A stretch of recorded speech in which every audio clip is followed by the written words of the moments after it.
We just finished doing a video on superintendent of schools in Youngtown, Ohio. There was a large-scale episode of black mob violence at one of his high schools, and he looks in the camera and says, "Man, I've never heard of anything like this happening at a school before, and I've been a superintendent for 40 years." Anybody that's ever been on this channel knows that we document school black mob violence in schools more than anything else. Hundreds and hundreds of examples all over the country, and usually each one represents somebody saying, "Oh yeah, that's been happening here a long time." I was thinking of that when I came across the story today of a cancer survivor that was robbed in a suburb of Los Angeles, Fontana. You didn't know, by looking at her, you wouldn't know she had cancer, but you would know she was sick. She looks frail, clearly handicapped.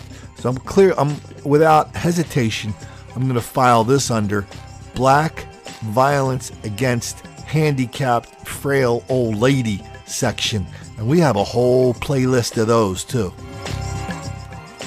Well, Lou and Glenn, yes, this is the Fontana Shopping Center where that female cancer survivor was victimized, attacked by these robbers who remain on the loose. And police fear, since they struck before, that they could strike again and become more violent. 53-year-old mother and grandmother Maribel Centeno is a 3-time cancer survivor who was left brain injured, hurt unnecessarily by robbers in Fontana, and she's going through more pain after being attacked, pistol whipped with a semi-automatic handgun and robbed around 5:30 Wednesday night on March 2nd in the parking lot of this shopping center in the 16,900 block of Foothill Boulevard. Now, the robbers are caught on surveillance video. Fontana police say after Maribel paid her phone bill in the shopping center, one robber grabbed her by the back of her neck and pointed a gun at her as he ripped off her thick gold chain necklace that had Maribel and a diamond on it. The victim struggled with the suspect and then ran away before being tackled to the pavement and pistol whipped. An assault that fractured Maribel's skull. The suspects are described as black males, both with thin builds and in their early 20s to 30s, who jumped into a black 1996 to 2002 Mercedes-Benz 4-door E-Class with tinted windows and possibly a sunroof, driven by an unknown female driver. Now, police say the suspects have hit in Fontana and nearby jurisdictions before, and the fear is that the armed and dangerous robbers will strike again and possibly become more violent. Maribel says she is a fighter and will survive this. Detectives and Maribel's daughter and family want anyone with information about these suspects to give Fontana police a call before anyone else is hurt or worse. I'm just hoping that somebody, will come forward and help me find these guys. I'm a 3-time cancer survivor. I'm determined to find this young man. I've always been a fighter, and I'm not ready to give up. Now, this shopping center is where she had just left from paying her PCS phone bill when Maribel was sitting in her car and the robbers attacked. Again, they have attacked before. Many of the shop owners, they all know about this, but a couple of women who I approached and just asked at random, they had no idea. We've seen some police circling as well as extra security. Everyone is asked to keep their head on swivel, and anyone with information is asked to call Fontana PD. Live. And don't make the black kids angry and white girl bleed a lot. We've done a couple of stories from this part of the world. The one I'm thinking of off the top of my head is a large group of black people, like 5 or 6, went into a jewelry store. They were going to do the heist thing.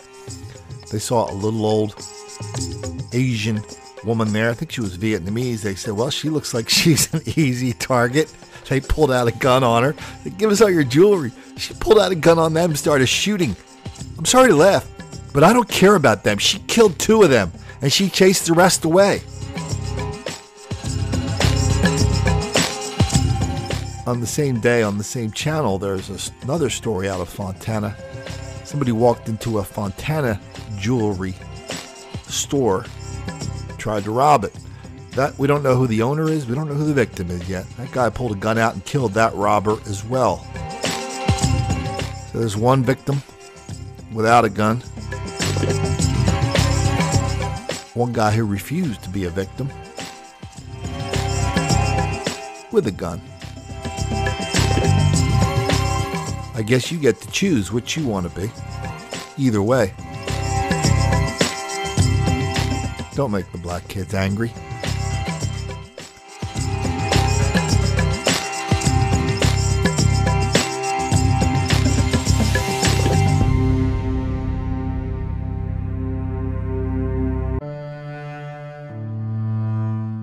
Meet Brian Edwards, Dover, Delaware. Brian has a disease called protein syndrome. It's a condition where your body, different parts of your body, grow sometimes wildly out of proportion. Only like 100 people on the planet have it. You might recognize the most famous case of it from the Elephant Man. Here's a couple of photos of other people with the disease. In Brian's case, it means he can't move his neck, can't really move that well. Maybe if you saw him, you'd know something was wrong with him. No known cure. Brian's a happy, upbeat kind of guy, and he was out walking around in his neighborhood a couple days ago picking up trash in his little neighborhood called Rodney Village. Now, Rodney Village is a chocolate village with over 50% of the people living there are black. Another 25-30% are white, and the rest whatever. Anyway, a bunch of black people saw Rodney saw Brian. They started taunting him, threatening him. Of course, Brian explained to them he wasn't bothering them and he didn't want to fight them, which of course 9 times out of 10 is really an invitation for someone to come over and beat the hell out of you, which is what those kids did to this handicapped 31-year-old. They surrounded him, they knocked him unconscious, and while he was unconscious, they sat on him, held him down, and they beat him some more. Brian's wife said incidents like this have happened in the past in the neighborhood, but she never expected it to happen to her husband. Brian has had 40 surgeries in his lifetime. This happened at 12:30 in the middle of the day. And she says, I can't even make myself feel better by saying don't go out after dark, because there's no safer time than that. Brian describes the situation by saying he and a 16-year-old neighbor were approached by a group of teens who kept watching them while they moved down the street. The interaction turned hostile after one of the teens asked them what they were looking at. Brian said he had no interest in getting into a fight and ignored them.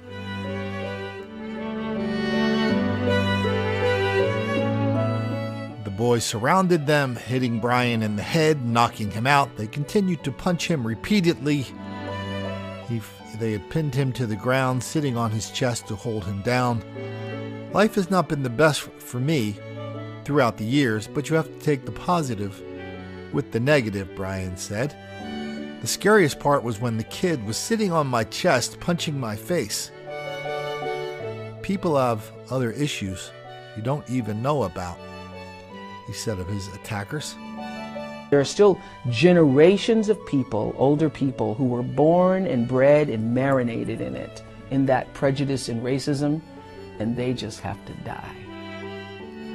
Brian and his wife are going to have some kind of community cleanup the end of this month, end of January, to demonstrate to their neighbors that they are not afraid of the teenagers who live in their neighborhood.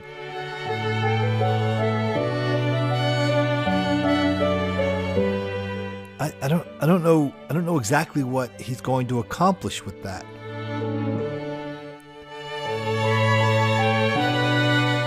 A couple of months ago in the summer, my buddy and I were going to a kid I grew up with. He's been on my podcast. His name is Willie Shields.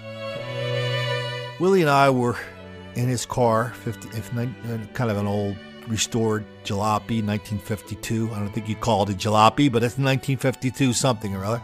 Anyway, sometimes in Wilmington, to get from point A to point B, you have to go through the ghetto, unless you want to take a very long, complicated way around.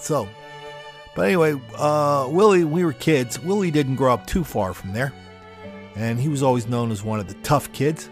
So there we go, through the ghetto. It was about 6 o'clock in the evening. Took about 10 minutes, a couple of street lights. And after we got past the ghetto, I asked Willie if he was afraid when we went through there.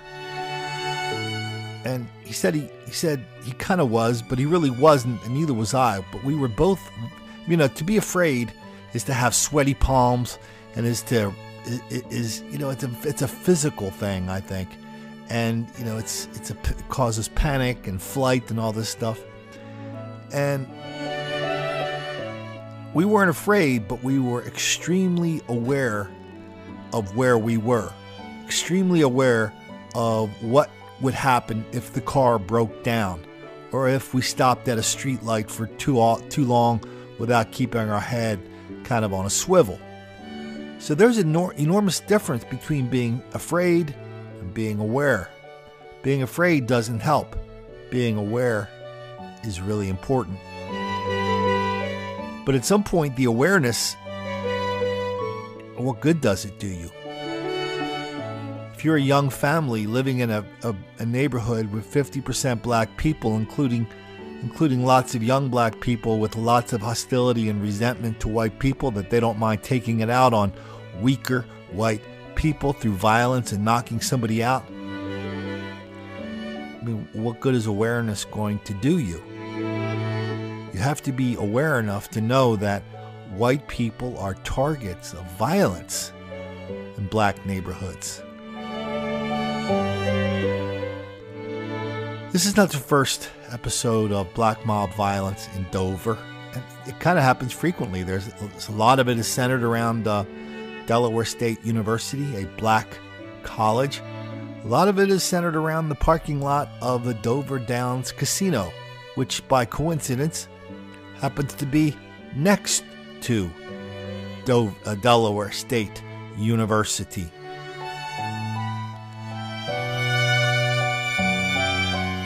And so for Brian, I don't know what the medical prognosis is for people with Brian's condition.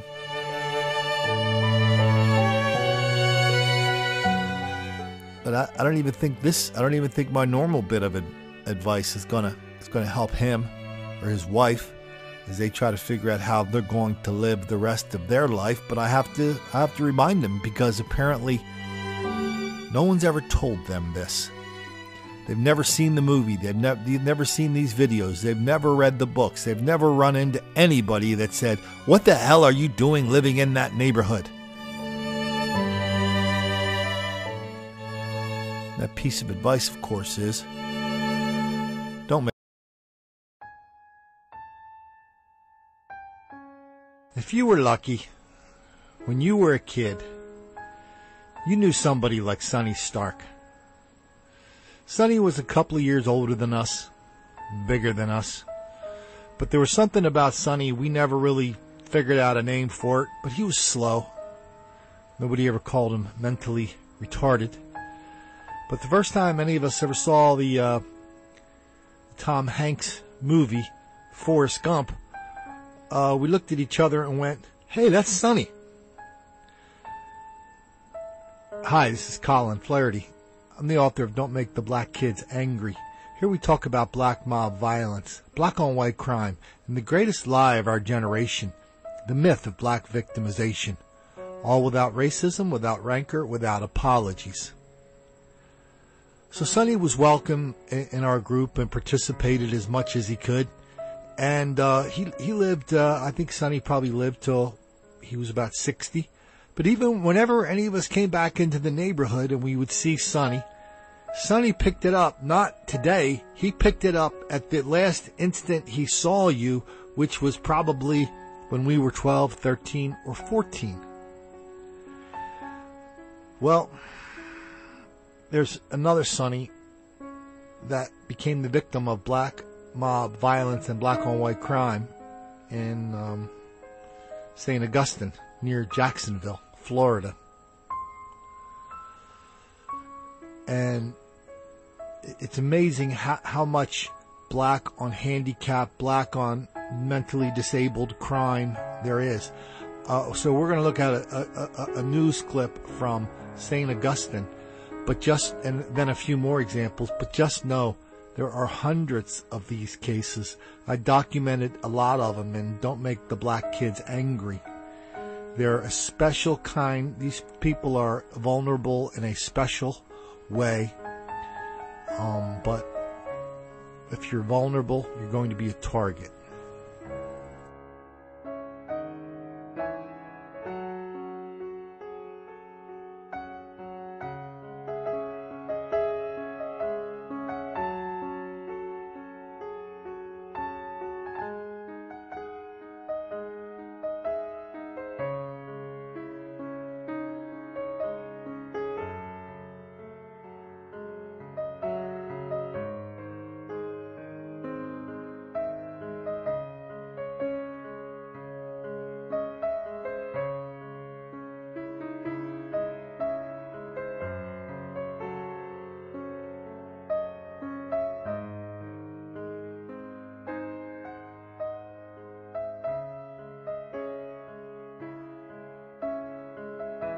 We've uncovered the story behind yet another attack in the heart of downtown Cleveland, and the victim is now speaking out.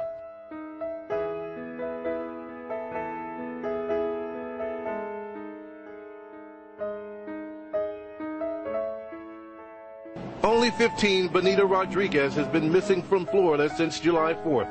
Overnight, her family learned she has been found in Philadelphia. Rodriguez's family said she played with the children of this woman, Linda Ann Weston, and may have been taken by her. Overnight, police showed reporters the open space, only 6 feet by 10 feet, where they say Weston and others held 4 mentally disabled adults as prisoners, along with 3 dogs. Philadelphia police are trying to track down the person who attacked, robbed, and stabbed a 61-year-old woman this morning. The victim didn't stand much of a chance. She has MS and was in her wheelchair. Went to play my lottery at ShopRite like I do every morning. Amaryllis Morales says she was on her wheelchair about 10:20 this morning on her way back from the ShopRite at Island and Lindbergh. She says suddenly a young man jumps off his bike and runs towards her. He says, "Give me all your money." I says, "I don't have no money. Give me all your money, everything you have. Or you're going to die." The victim, who has suffered with MS for over 34 years, says she was struggling with the man for her handbag when the attacker suddenly pulled a knife and stabbed her in the right shoulder. All there was, Dan, $80. But I had my license and my credit cards and that. For $80, you For $80. And it hurts, I'll tell you. I'm going through pain right now. Police believe this assailant is the same one who stabbed and robbed a 63-year-old man Monday around 5 in the afternoon. The attack on Amaryllis Morales is the 3rd attack on the disabled person across the tri-state area since last week. When I first started writing about black mob violence and black on white crime in White Girl Bleed a Lot, it was not really about the crime. It was mostly about how local and national media ignore, deny, excuse, condone, encourage, and even lie about it. I thought that was the really weird part. But since then, the White Girl Bleed a Lot and Don't Make the Black Kids Angry and all the videos we do on this channel and all the writings I do at American Thinker, Front Page, Breitbart, Daily Caller, places like that, it's really grown in a way I didn't anticipate. Not just the number of people reading the articles and watching the videos, which now is enormous, but it's kind of grown in a mission. And I hear this all the time from people in emails and in postings on my various sites. This work is saving people's lives. People are becoming aware of dangerous situations they might be in, their friends or their family or their neighbors might be in, that they had no idea about before. That's why it's important to read Don't Make the Black Kids Angry, to watch these videos, to share the videos and the books with your friends and neighbors who probably need it the most, but who know it the least. And so it is with regret I tell you that if you're a handicapped person on any level, and you decide you're going to take your wheelchair out for a stroll to the local supermarket to get some lottery tickets, I have to remind you of this one thing that could save your life. Don't make the black kids angry.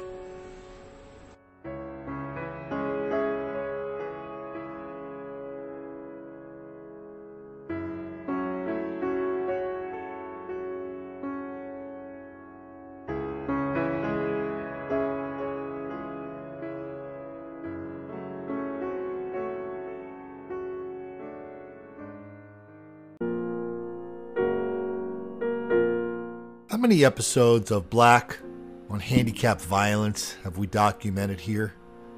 A lot. Now let's add one more. So far, Prince George's County Police have cleared the scene. The body was found here in the playground area behind that elementary school.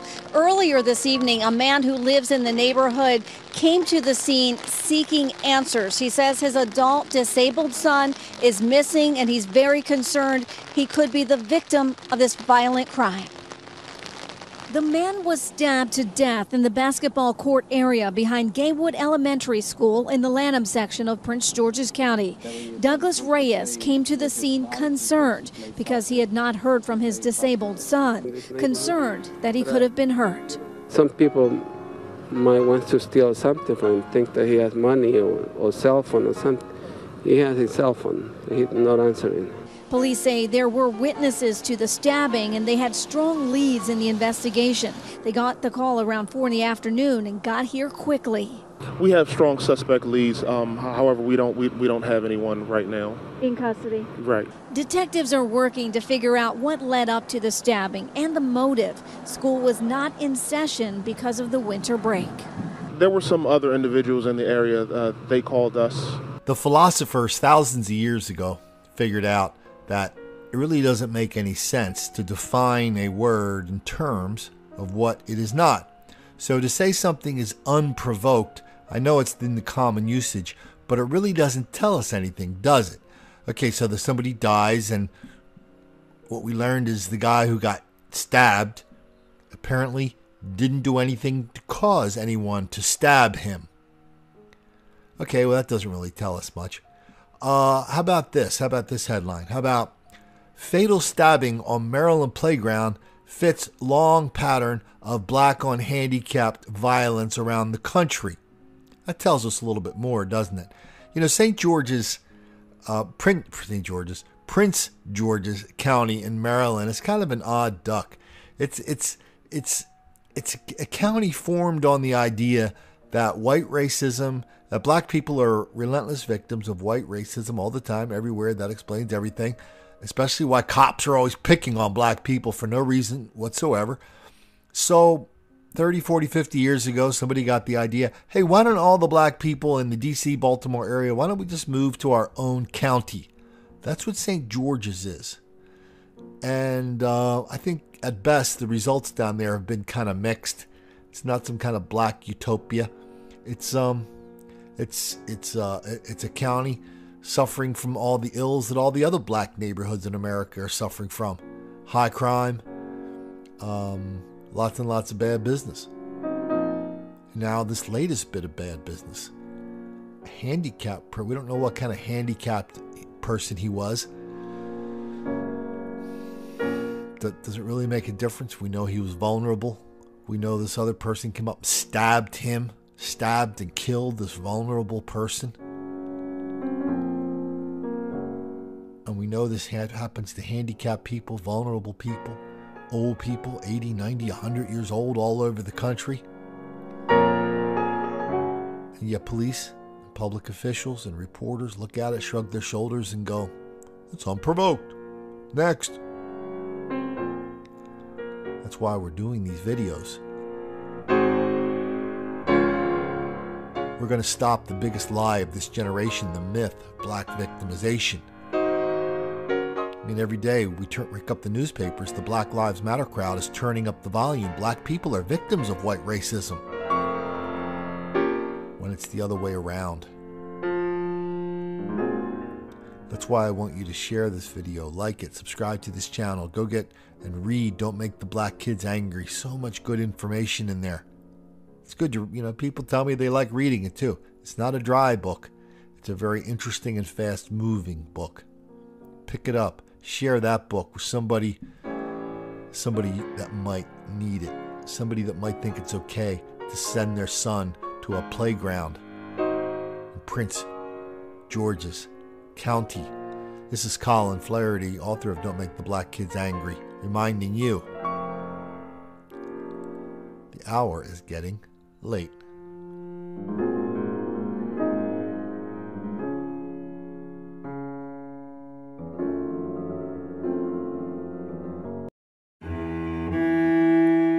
Most of the stories here, we document how black-on-white crime and black mob violence is wildly out of proportion. That's a number. That's a crime rate. What we also see a lot of is that black-on-white crime is wildly out of whack, not just in the quantity of the crime, but in the quality. Give a look at this. You'll see what I mean. A pair of cruel thieves targeted a disabled man, but tonight they're off the streets, tracked down after taunting the victim online. Fox 2's Dave Spencer with that story. It happened in the stairwell at the Phoenix Place Apartments. That's the complex you see behind me. A beating caught on tape. Then, adding insult to injury, the victim finds the video on his own Facebook page. A vicious beatdown recorded with the victim's stolen phone. When it's done, Frankie Santana is left out cold. He was laid out in the middle of the hallway. I crawled to the hallway and knocked on somebody's door. Oh, really? Yeah.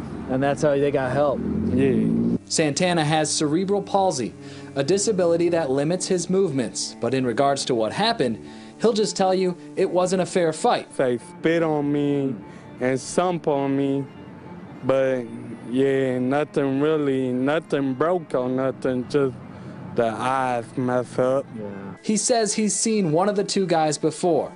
He says they likely snuck into his gated apartment complex in downtown Pontiac and ambushed him for his phone. One of the two suspects even shows his face in the video before posting it all over social media, including Santana's page. Why would they do that and put it on Facebook? That's how they're going to get caught real quick. Now we're getting a clear picture of both suspects. Mugshots of Nike Walker and Shadid Bey. Investigators say they were able to track down the suspects in part because they shared their crime with the world. The Oakland County Sheriff says preying on those with disabilities will not be tolerated, and added that posting this video on the victim's page is, quote, beyond belief. Both suspects in this case are being held on assault, robbery, and home invasion charges. In Pontiac, Dave Spencer, Fox 2 News. In my books and in these videos, this is not the first story we've ever done on black-on handicapped crime. We've done stories about black-on-white crime against deaf people, autistic people, retarded people, people of all kinds of disability. It's almost like a bee in a bottle kind of thing, putting a fly on the end of a pin and watching it squirm. There's a streak of masochism, a streak of sadism running through a lot of this crime, through a lot of this black-on-white violence. It's easy to ignore because it's so horrific. That's not what we do around here. So if you have a relative who maybe is in a wheelchair, has cerebral palsy, has a special needs child, just remind them of one thing. Don't make the black kids angry.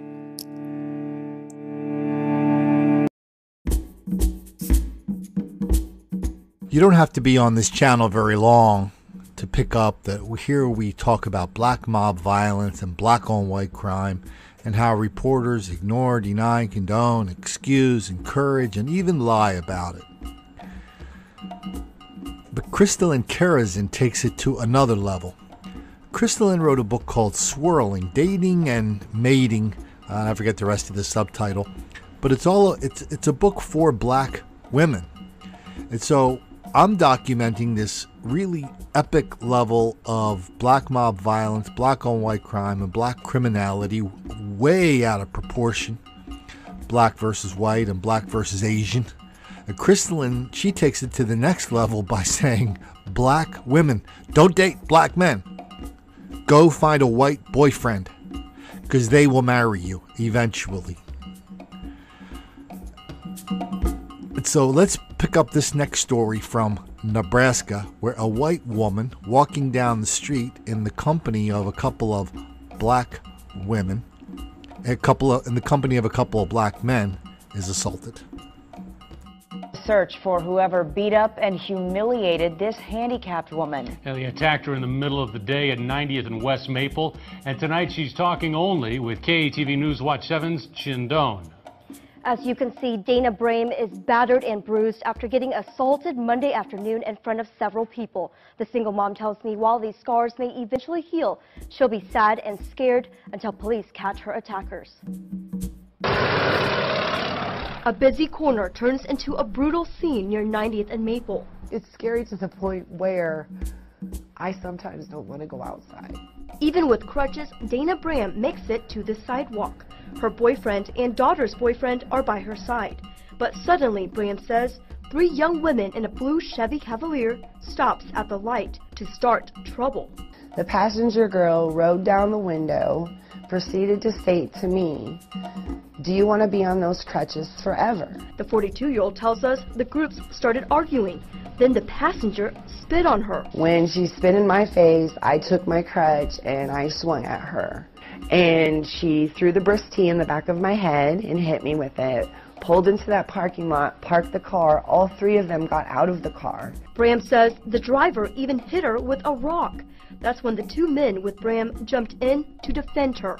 They tried to, swarm her in the process, but I grabbed both the driver and the other one. When they hit me, they dodged. I had to dodge a left punch from one girl. I had to dodge another punch. I was dodging punches, and she caught me from behind on this side, and she punched me in the eye, as you can see. The bruises and pain are making it harder to recover after a car crash left her injured a year ago. These girls need to go to something where they get the help that they need to get rid of the anger that they put on me that day. Still, this mom has a forgiving message. I wish these girls would have came at me differently, because maybe I could have been their angel. Maybe I could be the person to help them. And so far, we haven't found any businesses with surveillance footage of the attack, but police hope you saw something. All 3 women are black, believed to be in their late teens. So my brother and I have had Crystalline Kerrison on our radio show a couple of times at WDEL in Delaware, talking about interracial dating and the dynamics of it, the good and the bad. And one of the things we talked about on our radio show a couple of times, and this is in her book as well, and it's something I've talked about on her podcast a couple of times. I've asked her, so what's it like when a black person and a white person are dating and they're out in public? If they get any grief, where does it come from? The overwhelming amount of taunting, harassment, threats, and violence comes from black people who do not approve of a black person going out with a white person. That's what we saw here in this case. The person who sent me this clip says, "Hey, it's even happening in Nebraska now." Well, I'm sorry to say that I'm long past being surprised about anything that happens in Nebraska, in Omaha, or Lincoln. I'm not surprised at anything that happens in Iowa, in Des Moines, in Cedar Rapids, in Ames. Because this whole black on white violence thing is happening in a lot of places where people are absolutely surprised at it. But they wouldn't be surprised if they read "Don't Make the Black Kids Angry." Hey, question. Here's a question for you guys. I think some of you guys might actually know this. Did you see where one of the black women threw a can of iced tea at the victim in question? You saw a picture of it on the ground. I think that was the actual can. It was grape iced tea. Did that remind anybody of anything? Hint, hint. Trayvon Martin. Blah, blah, blah. So many questions. Not that many answers. This is Colin Flaherty, author of Don't Make the Black Kids Angry. I hope you'll remember that if you're ever visiting the Cornhusker State. Over the last few months, I've been urging people on this channel to let us know if you've ever been the victim of black-on-white crime, black mob violence, or black criminality. Been urging people to tell me their stories, either in an email or in an MP3 file. I'm including all these stories in a book I'm working on now. I think the working title of the book is It's Not Our Fault You Can't Fight. A couple hours ago, I got one. I get probably one or two of these a day, at least, sometimes more. This was long and detailed about a guy who grew up in Georgia, had a bad leg. He described it as a club foot, which somehow spread to the rest of his leg. He describes his time in grade school as one long bout of harassment,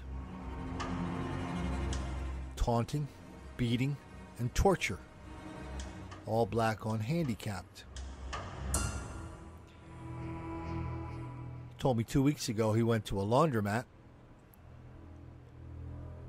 when 3 black people surrounded him and began taunting him, threatening him, and hitting him again. He said it reminded him of grade school. 1 hour after I received that email, somebody sent me this story from a week or so ago. And now, a blind student targeted by a creep. And police say a critical clue helped them put a man in cuffs. 2 alarming arrests tonight. The first from a chilling incident on a South Florida college campus. This crime involved a disabled student. The night team's Brandon Byer is live at Broward College in Davie with this. Brandon? Belkey's police say what makes this suspect's crime so sinister was that his alleged victim is blind. Just one station there Friday afternoon when 23-year-old Devon Fuller booked into the Broward County Jail. He's accused of stalking a fellow student at Broward College and grabbing her inappropriately. That is scary. Davie police say that's Fuller there walking through the hallways. His alleged victim, a blind student. Police say he grabbed her once outside, then again inside. It was at that point where the offender put his arms around her, grabbed her around the waist, and began to just touch her in her private areas. Broward College students say they feel safe on campus, pointing out the emergency call boxes. Police say this student was at a disadvantage, unable to see, and they say her attacker took full advantage. It's disgusting. Yeah, that's uncalled for. Police arrested him Friday. He now faces several charges. Other students say it's a good reminder. Try to never walk alone. We'll probably travel together to the bus stop or to the car, whatever parking garage. All right, the college put out a statement. They say student safety and their security, that is a top priority here on campus. They also commend Davie police for their quick action here. Now, the suspect, he's been expelled from the school, no longer a student. Meanwhile, he heads before a judge sometime tomorrow. I get a lot of parents asking me about the safety of this college or that college, and I always refer them to the Cleary alerts, the crime alerts at every college. You know, some colleges make it very easy to find. Some colleges make it very difficult to find. But they're all required to keep crime alerts on their websites and in their police department. Crime alerts that you're allowed to just go in and check out. That'll really give you a sense of what's going on in the campus. So even though we've already caught this guy in Broward County, I thought I'd check to see how easy it was to find the crime alert. So all I did was go type in Broward College crime alert, hit a button, popped up to that exact page, and there it was the fondling crime alert from June the 29th of this year. All handy-dandy, lots of details. It's amazing how many stories we have on our Black on Handicapped playlist. The first one I think of is a guy who had this rare disease that kind of makes him look like the Elephant Man. You know, he got worked over pretty good by a group of black kids. Thinking of all the autistic kids we've done stories on, bullied, beaten by groups of black people. Thinking of the senior citizens, the ones 70, 80, 90 years old. Home invasions, robberies, beatings, shootings. Is there any group that doesn't have to worry about making the black kids angry?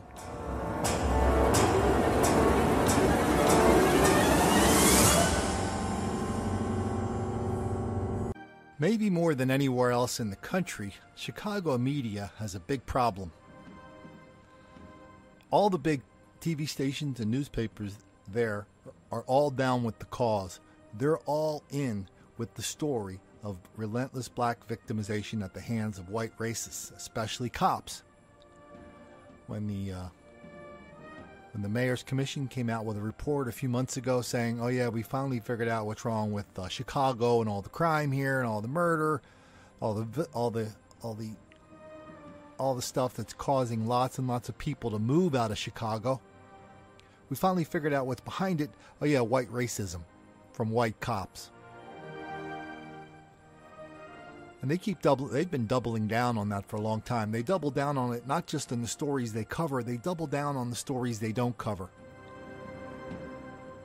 But the big problem is reality keeps intruding into their little fairy tale. I remember when I was writing White Girl Bleed a lot, I sent some emails out to some reporters around the country saying, hey, I'm going to be in this case, I said, hey, I'm going to be in Chicago on my book tour for White Girl Bleed a lot. You want me to stop by your studio? So Ravi Bikewal, he's like the big dog in Chicago. He's the big dog there. He's the anchor of the ABC affiliate, right? Boy, he sent me a series of emails that I documented in White Girl Bleed a lot. Each one nastier than the last. First, it was the tone of the emails was, Colin, none of this is happening. Then he kind of changed his tone to say, oh yeah, it's happening, but for a very good reason, and you're a very bad person for noticing. But even Ravi's going to have trouble with this story. New at 11 o'clock, a cancer patient found badly beaten outside a treatment center has died. This happened in North Suburban Zion.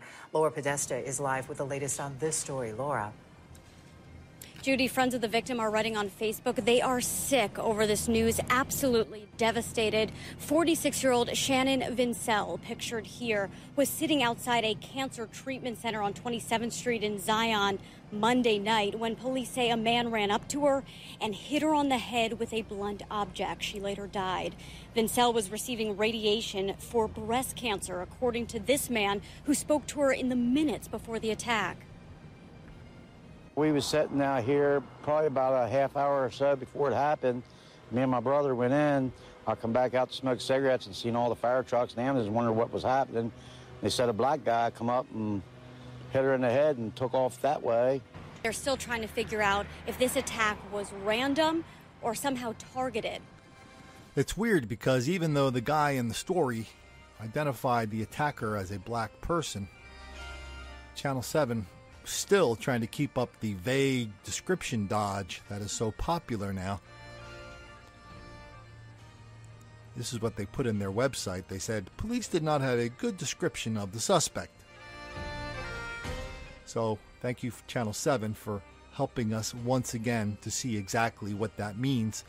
When they say you do not have a good description, that means the person was black, except the person writing the copy for the website or the news anchor would rather we did not bring that up for reasons of their own. You know, at the very end of the story, the reporter, talked about whether the attack was targeted or random. Well, those aren't really good choices. I mean, if I asked you, what day you go to church, Thursday or Friday, you would go, no, aren't there any more choices than that? And I go, on Sunday. Well, the choices in this case are not random and targeted. The choices in this case are, does this fit a pattern or not? If this was an Asian person beating the hell out of that, killing that white woman in front of the cancer center, we would have to say, boy, that's an anomaly. That never happens. If it were a white guy hitting that chick over the head and killing her, we'd have to say, well, that's pretty unusual. But to say that a black person killing a white person under these circumstances is random is to totally misunderstand what the word random is. It's not random. It's part of a pattern we see all over Chicago. It's part of a pattern we see in the dead woman's hometown of Springfield, Missouri. Yeah, Springfield, Missouri is a center of black on white crime and violence, as I documented at length in White Girl Bleed a Lot. Maybe Ravi will have some thoughts on the topic. I better go check my email. In the meantime, why don't you guys put your heads together and try to figure out what that woman with cancer sitting there minding her own business, what she was doing to make the black kid get so angry.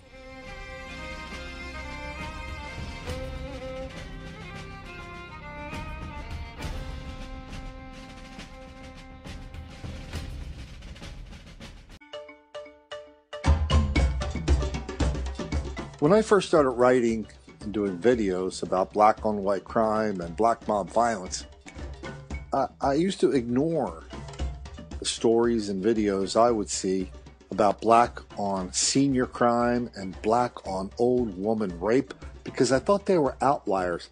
I thought they were just not, I didn't think they were a big enough pattern, so I just ignored them. That was a mistake. I see a lot of these. I see a lot of stories on black on senior crime, the worst kind, and the worst of the worst is black man on old woman rape. Here's the latest case out of Nashville. A convicted sex offender back in jail on rape accusations. This is a story you'll Fox 17. 50-year-old Reginald Gregory of Madison is accused of raping a 60-year-old woman with disabilities Monday. Now, here's what's so awful about the accusations right now. This woman had been on an MTA bus with her groceries when police say Gregory offered to help her get them inside of her house. According to police records, that's when they say Gregory raped and nearly choked the woman to death inside of her own home. He is now in Metro Jail on $250,000 bond.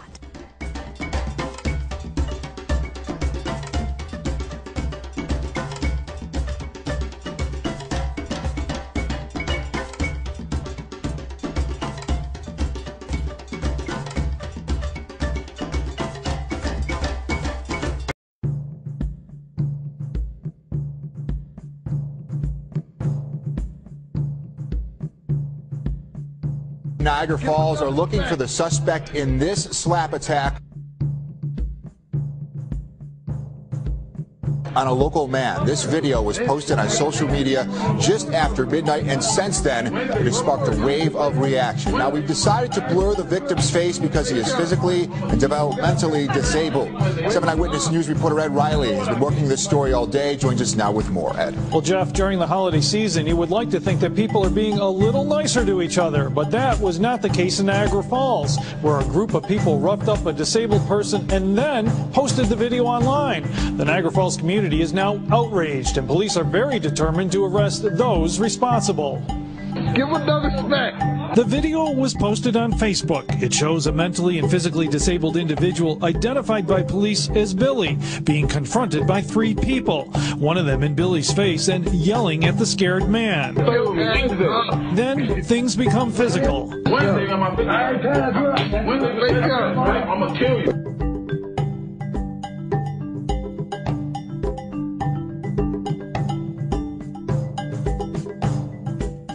You don't slap people around like that. No way. We showed the video to people who know Billy, all of them furious. Very terrible. He don't deserve that. I wish they'd play it with me. I'm an old Marine. In plain English, I'd beat the hell out of them. Police now believe the incident was recorded outside the entrance to the Top store at 1000 Portage Road. It's very sad. Billy is unemployed and gets help from social services. He is not homeless, but people who know him tell us he wanders Pine Avenue between Hyde Park Boulevard and Portage Road on a regular basis. And he's harmless. He comes in my store quite often. George Optical gets visits from Billy frequently, and owner James Fernandez takes it upon himself to keep an eye on Billy. The incident that was posted, that's just very hard to accept around here, because most anyone that you'll talk to up and down Pine Avenue knows Billy is a very harmless person. Niagara Falls police were inundated with angry calls, and police say they are disgusted by the video. Detectives have now identified the man who did the slapping, and they are working on identifying the others. I think they should catch these guys and put them in jail where they belong. The entire Niagara Falls Police Department knows Billy, and they tell us Billy had very limited communication skills. Now, while the investigation continues, police say they are now looking forward to playing the video in court after they charge the perpetrators. When I saw this story about Billy, it was clear he was kind of a Forrest Gump character. Mentally challenged, physically disabled, totally vulnerable. In my little town where I grew up, we had a character like Billy. His name was Sonny, and Sonny was totally vulnerable, but he was around, and he was friendly, and he always had a nice word for you, and people gave nice words back to him. If you went into somebody's store, maybe Sonny would take some bottles in or some cans in or something like that. Totally vulnerable. It's clear that the village of Niagara kind of adopted Billy. They thought they were protecting him. Billy must have thought he was safe. The message of today is that no person is safe from this intense level of black on white hostility, and the more vulnerable you are, the more danger you are in. That applies to Billy. That applies to this 79-year-old woman we're about to see here. This story is from Baton Rouge. It really could be anywhere. Chicago, Baltimore, Philly, Springfield, Seattle, Portland, Milwaukee, all their suburbs. It's a story of a couple of black people knock on some old white lady's door. She answers. They barge in. They rough her up. They threaten her. Rough her up some more. They take her money, and they get caught. This black on white, this black on old lady violence is happening all the time. And even more unbelievable than this, what is happening on occasion. These robberies are followed by sexual assault. I don't think that happened here, but really, when you're 79 years old and you're the object of this kind of violation, it might as well be sexual assault. Do you think your life is ever going to be the same? Ever? Newspaper people will confidently report the injuries were minor. She's okay. Really? You think that's the way the world works? If you do, you have a lot to learn. I got to tell you the story I just read. I'm going to do a separate video on this. But there's a story today in a magazine called mic.com. There's a story about sexual assault on what they call HBUC, historically black universities and colleges, but I call black colleges. And so the Department of Justice, Department of Education is filing some actions against these colleges because they're not doing enough to report and prosecute rape and sexual assault on their campuses. Okay, fair enough, go through it. We've done a lot of stuff about assault on college campuses and how the universities have to react one way and how sometimes they do not. But this campus then, but then the magazine kind of get into it. This is a magazine by black people for black people, and it went on to say, you know, sexual assault is a pretty bad thing among black people. It said 60% of black women report they have been sexually assaulted and raped before the age of 18. 60%.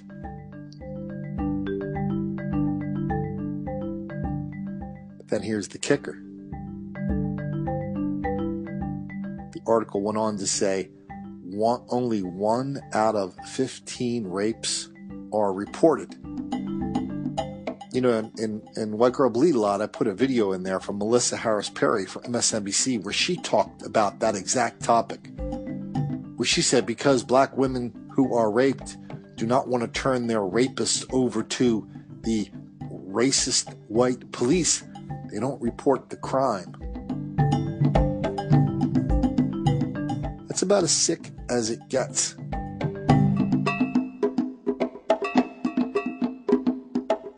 But when we talk about these stories, so here we're just reporting 2 stories, right? We're reporting the story of Billy, the handicapped guy, and the 79-year-old woman, kind of handicapped in her way. Just 2 stories. If it were just 2 stories, it would not merit national attention that you and I are giving it right now.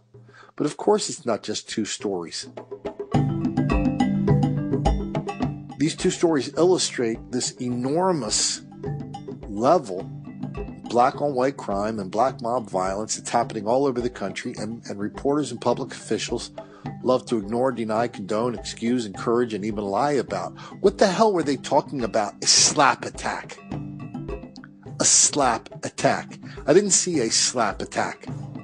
I saw an assault on one of our most vulnerable citizens. I saw a threat to kill. I saw 3 people there, by the way. 3.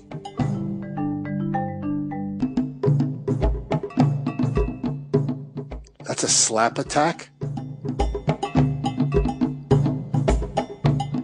That's why we're doing this. That's why we're making these videos. That's why I want you to share them.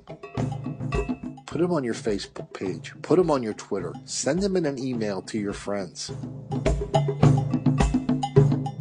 Like this page. Subscribe to this channel. Don't make the black kids angry. Read it. Give it to somebody.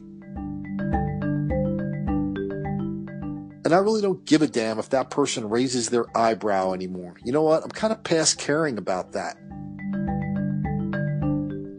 There's too much bad stuff going on. And you and I cannot just sit here on the sidelines and just look at it and go, well, if I told my friends about it, they might not like me anymore. That's the Japanese curse. May you have weak friends. You and I do not need weak friends who are quite capable of ignoring this enormous level of crime and violence directed at old people and handicapped people. Oh yeah, we've got a lot of videos on handicapped. I kind of forgot about that. How many videos do we have on autistic kids? How many videos do we have on somebody in a wheelchair? Lots and lots. In schools. And now that you're sitting here watching these videos, I'm sorry to say it, but you're in a different level now. You are in a different level of moral responsibility. You know. You just can't walk away from this.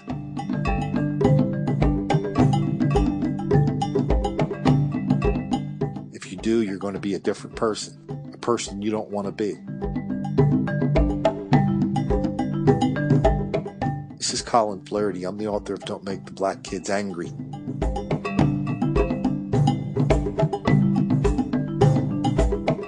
I look forward to walking with you forward to demand the truth, to speak the truth, and to spread the truth.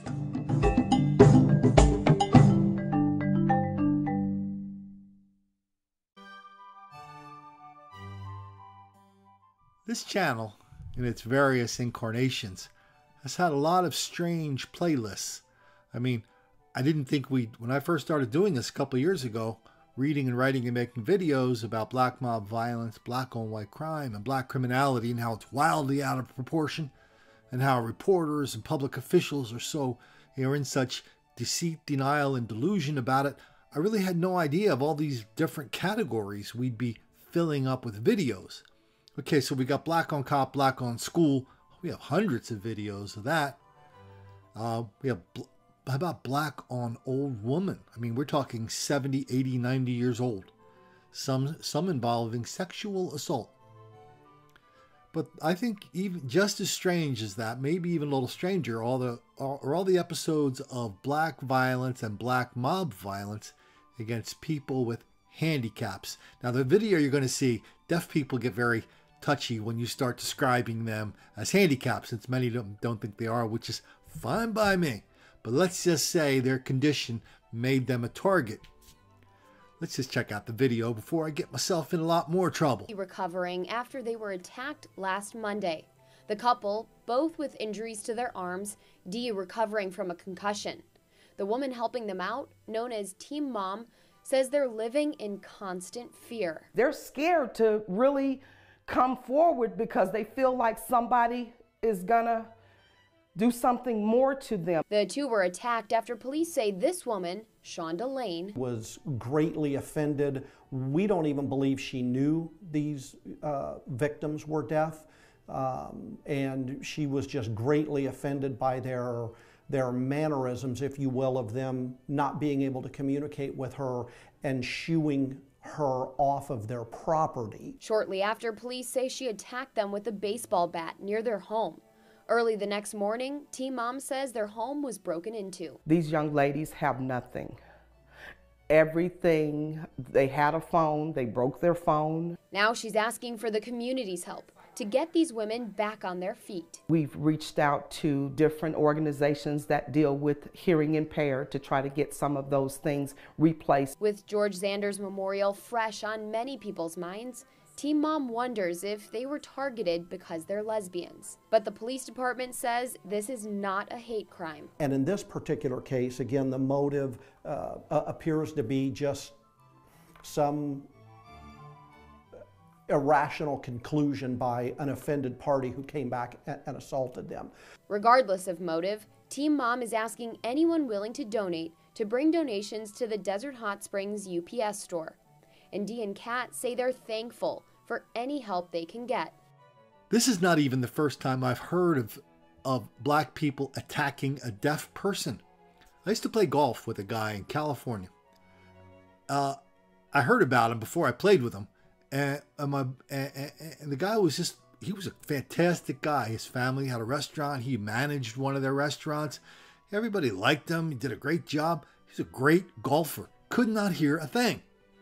But if he was looking at you, he could tell you, he could hear everything. He could read everything. So he was telling me one time, he talked and you understood him very easily. He was telling me that just the night before he had been in some 7-Eleven or something. And the black guy behind him was trying to talk to him. He couldn't hear a thing. So all of a sudden the black guy's he turns around and this black guy's getting very aggressive and putting his hands on him. And he goes, "Hey man, I'm sorry, I'm deaf, I can't hear a thing." That ended that episode of hostility there. But it's weird of how much of this we hear about. I mean, I'm thinking of the autistic kid just the other day who got beat up on the train in St. Louis. I'm thinking of a case not too far from my house where a guy with the elephant man disease, a couple dozen black people beat the hell out of him. This is a long list of autistic people or homeless people or kind of people who are, the Forrest Gump, whatever we want to call a Forrest Gump kind of person. And now we come back to these ladies living in, I think it's called Desert Hot Springs, California. Been there many a time to play golf out there.